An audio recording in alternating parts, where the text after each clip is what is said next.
मुख्य सचिव दुर्गा शंकर मिश्रा का कार्यकाल पूरा हो रहा है आज और दुर्गा शंकर मिश्रा को 30 दिसंबर 2021 में यूपी का मुख्य सचिव बनाया गया था और उन्हें अब तक 3 बार सेवा विस्तार भी मिल चुका है। देखना यह होगा कि यूपी कैडर के 1984 बैच के आईएएस ऑफिसर को चौथी बार एक्सटेंशन मिलता है या फिर नहीं, या कोई और सीएम की कुर्सी को संभालेगा। देखिए, यूपी के मुख्य सचिव की कुर्सी की रेस में कई वरिष्ठ आईएएस ऑफिसर्स के नाम शामिल हैं। यूपी कैडर के 1987 और 1988 बैच के कई ऑफिसर मुख्य सचिव की रेस में शामिल हैं। 1988 बैच के आईएएस मनोज सिंह नए मुख्य सचिव की रेस में हैं। भारत सरकार में सचिव 1987 बैच के अरुण सिंघल और 1987 बैच के ही आईएएस लीना लंदन के नाम की भी चर्चा है। संकेत हमारे सहयोगी और जानकारी के साथ इस खबर पर मौजूद है। संकेत, क्या जानकारी मिल रही है? नए मुख्य सचिव के लिए रेस में कई नाम है, किस नाम पर मोहर लग सकती है, क्या बता रहे हैं आपके सोर्सेस? बिल्कुल, देखिए, उत्तर प्रदेश के मुख्य सचिव दुर्गा शंकर मिश्रा का आज कार्यकाल खत्म हो रहा है, तो ऐसे में आज कार्यकाल समाप्त हो रहा है, तो उत्तर प्रदेश को अब नया मुख्य सचिव मिलेगा और मुख्य सचिव की कुर्सी की जो रेस है उसमें कई आईएएस अफसरों के नामों की चर्चा है। उसमें जो सबसे ज्यादा चर्चा है वो है एपीसी और कई विभागों के चार्ज उनके पास में मनोज सिंह, जो कि वरिष्ठ आईएएस अफसर हैं। वो 1988 बैच के आईएएस हैं। मनोज सिंह के नाम को लेकर चर्चा है। वहीं दूसरी तरफ अरुण सिंघल के नाम को लेकर भी चर्चा तेज है। दरअसल अरुण सिंघल केंद्र में तैनात हैं, यूपी कैडर के आईएएस अफसर हैं और सीनियर आईएएस अफसर हैं। 1987 बैच के वो आईएएस अफसर हैं। एक लिहाज से अगर देखा जाए तो वरिष्ठता के आधार पर वो हालांकि वो दिल्ली में तैनात हैं और उनकी भी मुख्य सचिव कुर्सी को लेकर चर्चाएं तेज हैं। वहीं लीना नंदन 1987 बैच की आईएएस अफसर है, वो भी दिल्ली में तैनात है और उनके भी नामों को लेकर चर्चाएं तेज है। लेकिन जो आईएएस दुर्गा शंकर मिश्रा जो कि इस समय मुख्य सचिव है, कयास ये लगाए जा रहे हैं कि उनको एक बार फिर एक्सटेंशन दिया जा सकता है। हालांकि उनको 3 बार एक्सटेंशन दिया गया है, तो अब चौथी बार सवाल यह है कि इनको क्या एक्सटेंशन दिया जाता है या फिर किसी नए आईएएस अफसर को जिम्मेदारी दी जाती है उत्तर प्रदेश के मुख्य सचिव की। दरअसल मुख्य सचिव का पद देश के सबसे बड़े राज्य उत्तर प्रदेश में काफी अहम इसलिए हो जाता है कि यहाँ पर तमाम तरह की जो परियोजनाएं वो लगातार संचालित होती हैं। बड़ा राज्य है उत्तर प्रदेश, मुख्य सचिव सबसे बड़ी कुर्सी है ब्यूरोक्रेसी की। तो ऐसे में मुख्य सचिव के आज दुर्गा शंकर मिश्रा का कार्यकाल खत्म होना है और वो आज खत्म हो रहा है, तो ऐसे में चर्चाएं तेज है कि किसी नए नाम पर भी मुहर लग सकती है और या फिर दुर्गा शंकर को एक्सटेंशन मिल सकता है। हालांकि नए नाम पर मुहर लगना ये संभव ज्यादा माना जा रहा है। शुक्रिया आपका संकेत मिश्रा जानकारी के लिए।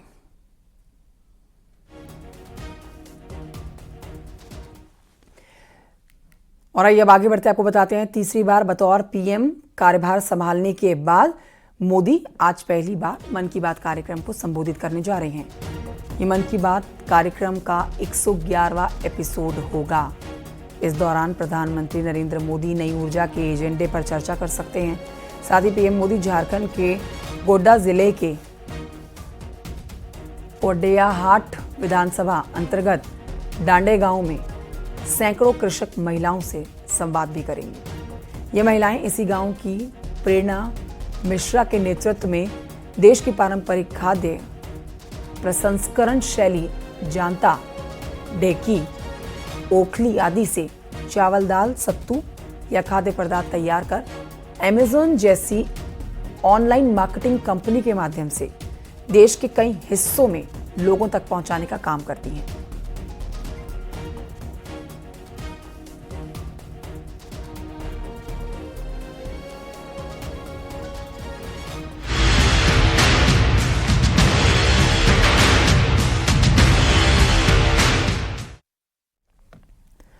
राधा रानी पर दिए अपने विवादित बयान को लेकर कथावाचक प्रदीप मिश्रा ने माफी मांग ली है। प्रदीप मिश्रा बरसाना के श्रीजी मंदिर पहुंचे। यहां पर दंडवत होकर राधा रानी से माफी मांगी उन्होंने। पिछले दिनों दिए गए अपने बयान के बाद ही ब्रज के साधु संत के बाद देश भर में प्रदीप मिश्रा के लिए लोगों में नाराजगी थी। कहा जा रहा था कि प्रदीप मिश्रा बरसाना आकर राधा रानी से माफी मांगेंगे और बढ़ते विरोध को देखते हुए अब कल प्रदीप मिश्रा बरसाना पहुंचे और राधा रानी से माफी मांगी।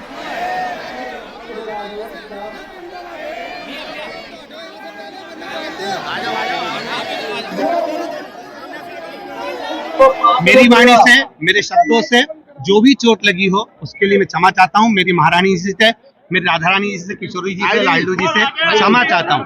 राधा रानी ने उनको सद्बुद्धि दी और जैसे हम लोग चाहते हैं कि नागरिगढ़ के माफी मांगे, साष्टांग दंडवत प्रणाम श्री राधा रानी के आगे उन्होंने करी नागरिगढ़ी और बाहर आकर के मीडिया के सामने कहा कि मेरे द्वारा किसी को कोई कष्ट पहुंचा हो उसके लिए मैं क्षमा प्रार्थी हूं और उनके अंदर सद्भाव दिखा। उन्होंने तरीके से माफी मांगी। राधा रानी के साथ जो उन्होंने गड़बड़ बोला था उनके चेहरे पे प्रायश्चित दिख रहा था, उनके चेहरे से लग रहा था कि हाँ उन्होंने गलती करी है। आज जो ब्रजवासियों की मांग थी कि प्रदीप मिश्रा अपनी की हुई गलती की नाक पकड़ के रगड़ के यहाँ क्षमा मांगे, तो आज सभी ब्रजवासियों के समक्ष राधा रानी के सामने लंबी लेट करके और नाक रगड़ करके प्रदीप मिश्रा ने अपनी गलती की माफी मांगी है। और उन्होंने शब्दों में भी कहा है, अपने अनुयायियों को भी कड़ाई से कहा है कि कोई भी हमारे पूज्य आचार्यगण के लिए, कोई ब्रजवासी के लिए किसी प्रकार की कोई भी गलत बातें न करे जिससे कि कोई और विवाद खड़ा हो। आज उन्होंने माफी मांगी है। खबर बिजनौर से, जहां के नगीना से सांसद चंद्रशेखर आजाद ने कांवड़ यात्रा की तुलना नमाज से कर डाली है। चंद्रशेखर ने कहा है कि 10 दिन कांवड़ के लिए सारे रास्ते अस्पताल बंद हो सकते हैं, तो ईद के दिन 20 मिनट नमाज पढ़ने से किसी को क्या दिक्कत हो सकती है। इतना ही नहीं, चंद्रशेखर ने पूछा कि क्या देश में एक ही धर्म का नाम है, क्या एक ही धर्म का यहाँ पर एक ही धर्म का देश है। चंद्रशेखर के ताजा बयान के बाद यूपी में सियासी तूफान आ गया है। हिंदूवादी नेता कह रहे हैं, आखिर नमाज से कांवड़ यात्रा की तुलना कैसे की जा सकती है और क्यों ही की जा रही है। बता दें आपको, कुछ दिनों बाद कांवड़ यात्रा शुरू होने वाली है। उससे पहले चंद्रशेखर आजाद का ये बयान सुर्खियों में है। भाई, हिंदू धर्म की आस्था का देश सबकी धर्मों की आस्था का सम्मान करता है। हिंदू धर्म की आस्था है, 10 दिन कांवड़ चलता है, सारे होटल बंद होते हैं, अस्पताल बंद होते हैं। कई बार ऐसा हो कि अस्पताल जाना होता है लेकिन उनका साथ जा नहीं सकते, कोई और को जाते हैं, परेशान होते हैं। लेकिन क्योंकि उनकी आस्था को ठेस न पहुंचे और उनकी धर्म में कोई रुकावट ना, तो लोग सहते हैं उसको, सहते नहीं सहते। लेकिन 20 मिनट अगर ईद वाले दिन नमाज हो रही है तो कह रहे होने नहीं देंगे, ये वहीं पढ़ो, ये वहीं पढ़ो। आप मुझे बताओ, ये सामूहिक होती है, ईदगाह पे होती है, तो सब लोग इकट्ठा होते हैं, तो कह रहे नहीं करने नहीं देंगे, करने नहीं देंगे, ये हो जाएगा वो हो जाएगा। तो क्यों, ये क्या देश एक ही धर्म का है? क्या दूसरे धर्म के लोगों की इज्जत नहीं है? क्या उनका सम्मान है? उनकी कोई इज्जत नहीं है? क्या उनका कोई आस्था नहीं है? तो सब नहीं जानते ये बात गलत है, लेकिन किसी की हिम्मत नहीं है। किसी को बुरी लगी, हिंदू धर्म के किसी व्यक्ति को बुरी लगी ये बात, अगर 20 मिनट उनकी नमाज के लिए व्यवस्था हो जाए, 20 मिनट को अगर रास्ता बदल जाए, किसी को बुरा लगेगा। और अगर कोई कहता हो हिंदू धर्म को मानने वाला व्यक्ति कि भाई मैं इससे सहमत नहीं, तो वो भी अपने धर्म के साथ नहीं है। क्योंकि अगर उनका मजहब ये सिखाता हो कि किसी दूसरे को परेशान करके या उसको पीड़ा देकर खुश हो, तो ये मैं नहीं मानता इस बात को।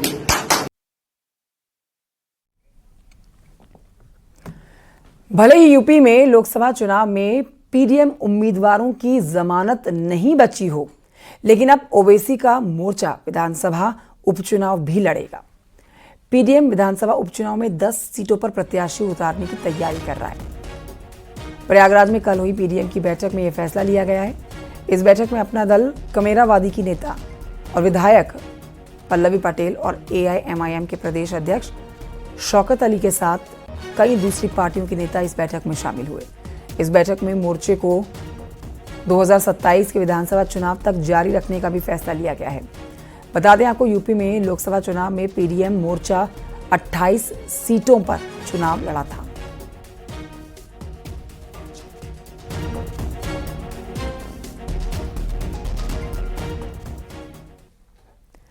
एक छोटे से ब्रेक के लिए रुकना होगा, कहीं मत जाइए, जल्द लौट रहे हैं।